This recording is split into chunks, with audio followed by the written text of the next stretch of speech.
Hello বন্ধুরা, টেজির mini ব্লগে সবাইকে ওয়েলকাম। তো আমরা যাচ্ছিলাম হচ্ছে চন্দননগর। কারা কারা যাচ্ছিলাম? আমি আর পিয়াদি আর তনুশ্রীদি যাবে। মানে আমাদের বন্ধুদেরই গ্রুপের মধ্যে একটা দিদি ছিল যার নাম অঞ্জলিদি। ওর দাদার বিয়ে ছিল। তো মানে বেসিক্যালি যেহেতু ছেলের পক্ষের দিক থেকে আমরা আছি, তো রিসেপশানে আমাদের ইনভাইট ছিল। আরও আমাদের দুটো দিন ইনভাইট করেছিল, তো আমরা যেতে পারিনি। তো পিয়াদির বাড়িতে রেডি শেডি হয়ে আমরা চলে গেছিলাম বিয়ে বাড়িতে, মানে চন্দননগরে। তো চন্দননগরেই ওরা বিয়ে বাড়িটা ভাড়া করেছিল। আমরা গিয়ে জাস্ট দেখি হচ্ছে মানে বিয়ে বাড়ি অলমোস্ট ফাঁকা। আমরাই মনে হয় ফার্স্ট গেস্ট যে ওখানে গিয়ে পৌঁছেছিলাম। তো আমরা স্টার্টিংয়ে স্টার্টার ছিল যে মানে যেই আইটেমগুলো, তো আমরা শুরু করে দিয়েছিলাম। পকোড়া ছিল, ভেজ পকোড়া, তারপরে হচ্ছে আমপানা, আর একটা ফুচকা ছিল যেটা আমরা পরে গিয়ে ট্রাই করেছিলাম। এটা আমার বউটাকে খুব মিষ্টি লেগেছে, এত সুন্দর দেখতে আর খুব মিষ্টি কথা বলে, আমার তো বেশ খুব ভালো লেগেছে। দেন অঞ্জলি পুরো রেডি হয়নি, কারণ বউয়ে আমরা যখন যাই তার আধ ঘন্টা পরে বউ অলমোস্ট রেডি হয়ে আসলো সেখানে। অঞ্জলিদি 3rd নম্বরে ছিল আর ওর মা ছিল 2nd নম্বরে। তো অঞ্জলিদি বলছিল যে এগুলো কিছু হয়তো ওদের রিচুয়াল আছে, যে এগুলো পরিয়ে দিতে হয়, যাই হোক কিছু একটা ওদের ব্যাপার আছে, সেই জন্যই ওগুলো পিয়াদি পরিয়ে দিচ্ছিল। তো তারপরে অনেকক্ষণ অপেক্ষা করার পর দেখলাম যে অঞ্জলিদি রেডি এখনও পর্যন্ত হয়নি। তো আমরা কি করেছি, মানে যেহেতু বাড়ি যেতে হবে না, আমাদের বাড়িটা অনেকটাই দূর ছিল, তো আমরা খেতে বসে পড়েছিলাম। আমি পিয়াদিকে বলেছিলাম চলো একটা কাজ করি, প্যাক করে নিয়ে যাই, বাড়িতে গিয়ে নয় খেয়ে নেবো, কারণ আমাদের বাড়িটা অনেকটাই দূর সেই চন্দননগর থেকে। তো রাত্রিরে হয়তো পাবো কি পাবো না গাড়ি ঘোড়া, তাই জন্য ভেবেছিলাম যে চলো প্যাক করে নিয়ে যাই। কিন্তু অঞ্জলিদি বললো যে না, আমরা প্যাকিংয়ের মানে খাওয়ার প্যাকিংয়ের কোনো মানে ওখানে ব্যবস্থা নেই, তোরা বসেই খেয়ে যা, নাহলে একটা কাজ কর থেকে যায়, এখানে থাকাটা আমাদের পক্ষে পসিবল ছিল না। তো আমরা খেয়েই মানে বেরিয়ে গেছি। সেই রকমভাবে আমরা কিছুই খাইনি।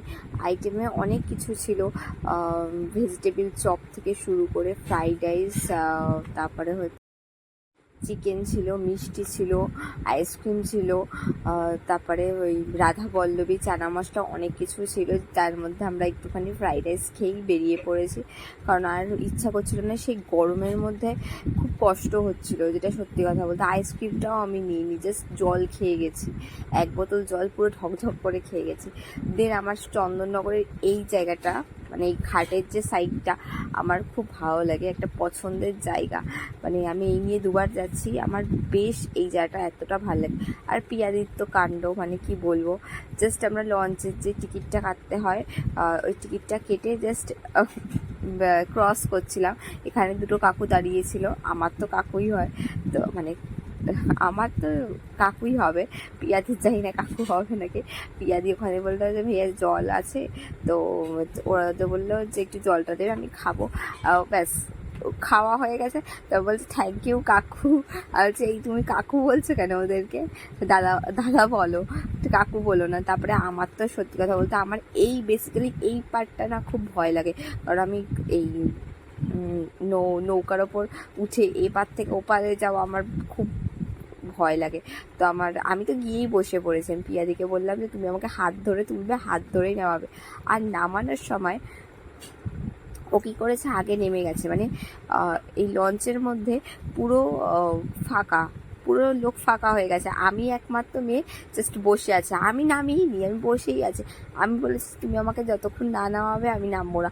এত হাওয়া দিচ্ছিল, আমার তো ভয় লাগছিল যে আমি না এই ফাঁকাগুলো দিয়ে, যে রডের এক মাথা থেকে এক মাথা আমি না গলে বেরিয়েছে, মানে এতটা আমার ভয় লাগে। আমাকে তুমি ট্রেনে বাসে দাও, তাও কোনো আমার প্রবলেম হয় না, কিন্তু আমার এই জিনিসটা না খুব ভয় লাগে। তার মধ্যে বিদ্যুৎ চমকাচ্ছিল, যা জোরে জোরে হাওয়া দিচ্ছিল, ওইটাতে আমার আরও ভয় লাগছিল। কারণ এর আগের বার সহেলি আমাকে একটু ধরে বেঁধে নিয়ে গেছিলো, কারণ আমি বুঝতে পারিনি এতটা প্রবলেম হয়। আমার না ওই চিপকা চিপকি পছন্দ না, কিন্তু ফাঁকার মধ্যেও যেই এত হাওয়া দিচ্ছিল তাতেও আমার প্রবলেম হচ্ছিল। সে যাই হোক, ওয়েদারটা ভালো ছিল। আর সেই ওয়েদারে আমার তো মানে জ্বর হয়ে কাশি হয়ে সব একাকার হয়ে গেছে। তাই জন্য মানে কিছু কিছু ভিডিও আছে যেগুলো আমি ভয়েস ওভারও দিতে পারছি না, তো কিছু প্রবলেম হয়ে দাঁড়িয়েছে। কিন্তু ওয়েদারটা বেশ দারুণ ছিল। তারপরে তো আমরা এখান থেকে টোটো ধরি, মানে আমাদের ঘাটে যখন নামায় একটুখানি হেঁটে গিয়ে মেন রোডে টোটো ধরা যায়। তো টোটো ধরার পর উনি আমাদের কাকিনাড়ায় নিয়ে চলে গেছিলো। তো কাকিনাড়ায় গিয়ে তারপরে আমরা বাড়ির পথে রওনা দিলাম। চলো।